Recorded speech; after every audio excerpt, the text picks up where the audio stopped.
কওমুন বুহতুন, মিথ্যুক জাতি।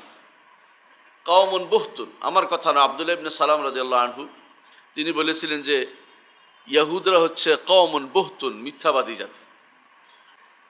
ইহুদিদের কাজই হচ্ছে সবসময় মিথ্যাচার করা, নবীদের উপর মিথ্যাচার করেছে।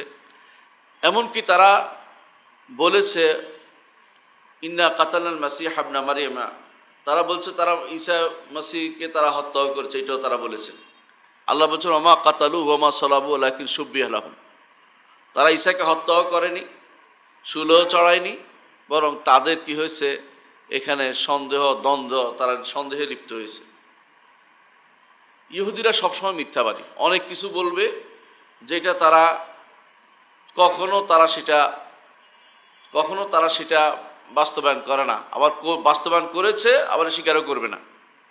এই যে হাসপাতালের উপর আঘাত করলো, এরপর দোষ দিয়ে দিল মুসলিম একটা দলকে, এটা ইহুদিদের একটা কাণ্ড। যুগে যুগে তারা মিথ্যাচার করেছে।